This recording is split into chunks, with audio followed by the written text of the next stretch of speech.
आपके सामने आंवले की एकादशी माता की कथा कह रही हूँ, रंग भरी एकादशी माता की कथा कह रही हूँ। आपने अच्छा लगे तो लाइक और सब्सक्राइब जरूर करजो। होली दहन के 4 दिन पहले फाल्गुन मास के शुक्ल पक्ष की इस एकादशी का नाम आंवले की एकादशी है। इन दिनों आंवले के वृक्ष में भगवान का निवास रहता है, इसलिए आंवले के वृक्ष के नीचे बैठकर भगवान की पूजा करने और आंवले खाने तथा दान करने का विशिष्ट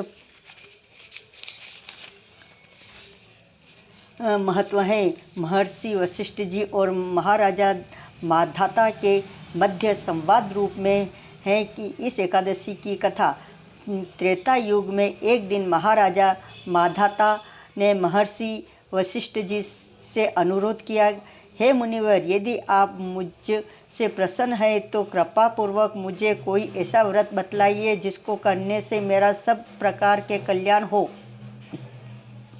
महर्षि वशिष्ठ ने उत्तर दिया, हे राजन, यो तो सभी व्रत उत्तम है, परंतु इनमें सर्वोत्तम है आंवले की एकादशी व्रत। फाल्गुन मास के शुक्ल पक्ष की इस आंवले की एकादशी का व्रत करने से सभी पाप नष्ट हो जाते हैं। इस व्रत को करने से 1000 गायों के दान करने के बराबर पुण्य प्राप्त होता है।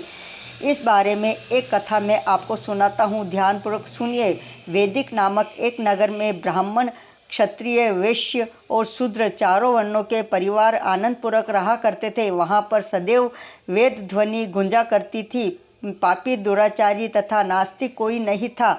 उस नगर में चैत्ररथ नाम का एक चंद्रवंशीय राजा राज करता था। सभी नगरवासी भगवान विष्णु के परम भक्त थे और सभी विनयपूर्वक एकादशी का व्रत किया करते थे। प्रत्येक वर्ष के समान फाल्गुन मास के शुक्ल पक्ष की आंवले की एकादशी आई। उस दिन राजा, प्रजा तथा बाल वृद्ध सबने हर्षपूर्वक व्रत किया। राजा अपनी प्रजा के साथ मंदिर में जाकर कुंभ स्थापित करके धूप, दीप, नैवेद्य, पंचरत्न आदि से धात्री आंवले का पूजन करके इस प्रकार स्तुति करने लगा, हे धात्री, आप ब्रह्मा जी द्वारा उत्पन्न हुए हो और समस्त पापों का नाश करने वाले हो, अतः आपको नमस्कार है।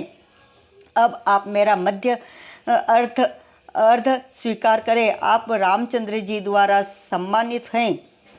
मैं आपसे प्रार्थना करता हूँ कि आप मेरे समस्त पापों को समूल नष्ट करें। मंदिर में सबने रात्रि को जागरण किया। रात के समय वहाँ एक बहेलिया आया जो अत्यंत पापी और दुराचारी था। वह अपने कुटुंब का पालन जीव हिंसा करके किया करता था। उस दिन उसे कोई शिकार नहीं मिला था, अतः निराहार रहना पड़ा। भूख तथा प्यास से अत्यंत व्याकुल वह बहेलिया मंदिर में एक कोने में बैठ गया और विष्णु भगवान तथा एकादशी महात्म की कथा सुनने लगा। इस प्रकार अन्य मनुष्यों की भांति उसने भी सारी रात जागरण कर बिता दी। प्रातःकाल घर आकर उसने भोजन किया। कुछ समय बाद उसे बहेलिये की मृत्यु हो गई।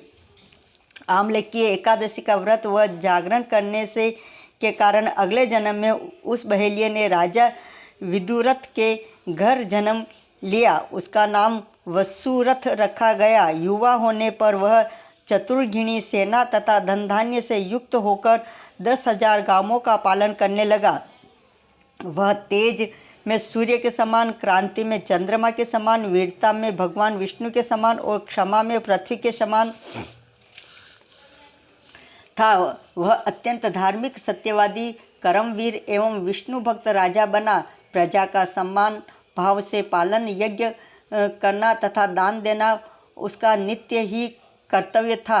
एक दिन राजा वसुरथ शिकार खेलने के लिए वन में गया। देव योग से वह मार्ग भूल गया और रात्रि हो जाने पर उसी वन में एक वृक्ष के नीचे सो गया। थोड़ी देर बाद पहाड़ी मच्छर वहां आए और राजा अकेला देखकर मारो मारो की आवाज़ लगाते हुए वसुरथ की ओर दौड़े। वे मल्लेच्छ कहने लगे कि इसी दुष्ट राजा ने हमारे माता पिता, पुत्र, पौत्र आदि अनेक संबंधियों को मारा है तथा देश से निकाल दिया है, अतएव इसको अवश्य मारना चाहिए। ऐसा कहकर वे मल्लेच्छ अस्त्रों का प्रहार करने लगे।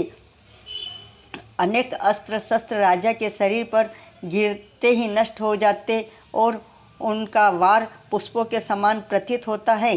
अब उन मल्लेच्छों के अस्त्र शस्त्र उल्टा उन्हीं पर प्रहार करने लगे, जिससे वे घायल होने लगे।